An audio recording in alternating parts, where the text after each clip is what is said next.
এক্ষেত্রে জামাল, তুমি তো তোমার মেয়েকে ভর্তি করছো নুরানি মাদ্রাসায়। এক্ষেত্রে আমরা দুইজনে দেখার জন্যই হয়তো বা ভর্তি করছি। আপনারা মনে করতে পারেন যে জামাল দেখবে নুরানি মাদ্রাসায় যে আসলে কি শিক্ষা দেয়া, আর আমি দেখব শিক্ষাটা। এখন জামাল নুরানি মাদ্রাসার প্রেক্ষাপট সম্পর্কে কিছু বলবে, সেটা শুনবো। সুপ্রিয় দর্শক, আপনাদের একটা বিষয় জানানোর জন্য আজকে আমরা ভিডিওতে আসছি। সেটা হচ্ছে আমার বন্ধু সজীবের বাচ্চাকে কেন প্রাথমিক বিদ্যালয়তে ভর্তি করিয়েছেন।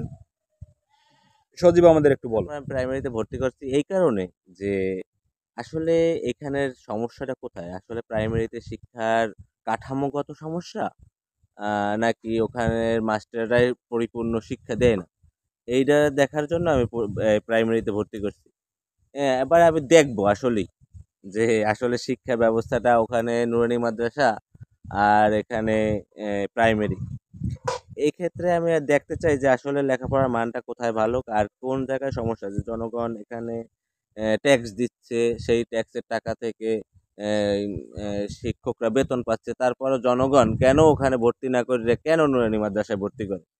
হ্যাঁ, এই সরকার এত টাকা খরচ করতেছে এই এই শিক্ষা খাতে, শিক্ষার উদ্দেশ্যেই তো করতেছে। আর শিক্ষাটা যদি পরিপূর্ণভাবে না আসে বা জনগণরা যদি না নেয়, আমরা যারা অভিভাবক আছি, তা আমাদের যেটা অভিব্যক্ত যে আমরা যদি ওইটা সরকারি এই জিনিসটা আমরা যদি না নেই, কেন নেব না?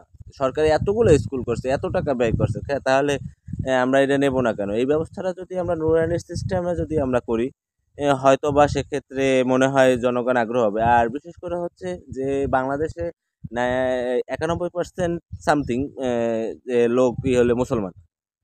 এক্ষেত্রে ইসলাম শিক্ষাটা দেখা যাচ্ছে যে তাদের চাহিদাটা ওই রকমের ইসলামের দিকে ধাবমান হচ্ছে। আর এখানে আমরা যখন লেখাপড়া করছি তখন আমরা হিন্দু ধর্ম ইসলাম শিক্ষার আলাদা ছিল। তখন কিন্তু আমাদের একটা কিরকম একটা কোরআনের মতো একটা বই ছিল, ওইগুলা থেকে আমাদের পড়াইতো। এইটা আমার মেবি মনে আছে, আমার 3:30টার দিকে এটা শুরু হইতো। 3:30টার পরে, 3:30টার দিকে ইসলাম শিক্ষা যেটা। ইসলাম শিক্ষার পরে আমাদের আলাদা একটা ক্লাস করাইতো। 3:30টার পরে এক হুজুর এসে ক্লাস করাইতো। এই জিনিসটা আচ্ছা, কিন্তু একজন হুজুরও নাই এই কোনো ইতে, প্রাথমিক প্রাথমিক বিদ্যালয়। বিদ্যালয়ে একজন হুজুর নাই, বা আমরা দেখছি যেটা এরকম। এক্ষেত্রে জামাল, তুমি তো তোমার মেয়েকে ভর্তি করছো নুরানি মাদ্রাসায়। এক্ষেত্রে আমরা দুইজনে দেখার জন্যই হয়তো বা ভর্তি করছি। আপনারা মনে করতে পারেন যে জামাল দেখবে নুরানি মাদ্রাসায় যে আসলে কি শিক্ষা দেয়া, আর আমি দেখব শিক্ষাটা। এখন জামাল নুরানি মাদ্রাসার প্রেক্ষাপট সম্পর্কে কিছু বলবে, সেটা শুনবো। বিষয়টা হচ্ছে, আমরা যখন প্রাথমিক বিদ্যালয়ে পড়াশোনা করেছি সেই থেকে এই পর্যন্ত প্রাথমিক বিদ্যালয়গুলো চলে আসছে। তো আমি আমার মেয়েকে নুরানি শিক্ষা দিচ্ছি এই কারণে, বা মাদ্রাসা দিয়েছি এই কারণে যে আমি বিগত দিনে বিভিন্ন প্রাথমিক বিদ্যালয় ঘুরে দেখেছি, শিক্ষক নাই, তারা তাদের ইচ্ছা মতো স্কুল ছুটি দিয়ে যান।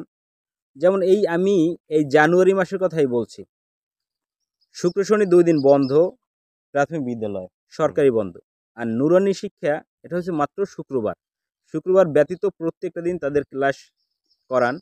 তো এই জানুয়ারি থেকে আজকে 11 তারিখ পর্যন্ত, 11ই জানুয়ারি, এর মধ্যে আমার মেয়ে যখন নুরানি শিক্ষায় গেছে, ওখানে শিক্ষকরা বা হুজুররা, আমরা যাই বলি, ওখানে শিক্ষকরা কিন্তু 5টা স্তম্ভ সম্পর্কে আমার এতটুকু মেয়েকে ধারণা দিয়েছে। আর প্রাথমিক বিদ্যালয়তে কিন্তু এখন পর্যন্ত বইগুলো হাতে পায় নাই বাচ্চারা। না, না, না, বই দেওয়া হয় না। তোমার বাচ্চাই হাতে পায় নাই।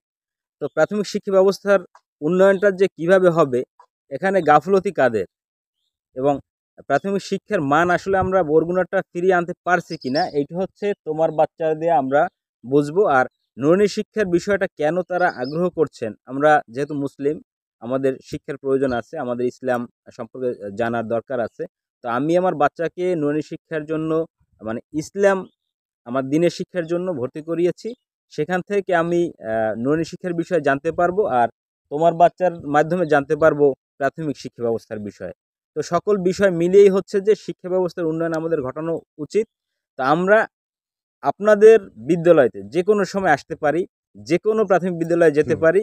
তো সেই বিষয়টি মাথায় রেখে আপনারা 9টা থেকে 4টা পর্যন্ত ক্লাস করাবেন। শিক্ষা কর্মকর্তাদের যাতে কোনো ধরনের হয়রানি না হতে হয়, আপনাদের সেই বিষয়টা আপনার মাথায় নিয়ে ক্লাস করাবেন, এবং শিক্ষার যে যতটুকু বাচ্চারা পাওয়ার ততটুকু সেই অধিকারটা আপনারা দিবেন। এবং সরকারি যে টাকাটা, এরা আমাদের ট্যাক্সের টাকায় হোক, আমাদের বিভিন্নভাবেই হোক, আমরা কিন্তু আপনাদের স্যার বলি, আপনাদের কিন্তু আমাদের স্যার বলেন না। আমাদের টাকা আপনারা চলছেন, তারপরও আপনাদের আমরা স্যার ডাকি, কারণ আপনাদের সেই মানটা আমরা দিচ্ছি। সেই মান অক্ষুণ্ণ রাখবেন, বজায় রাখবেন, সেই আশাবাদ ব্যক্ত করে আমরা এই ভিডিওটি শেষ করছি। সবাই ভালো থাকবেন।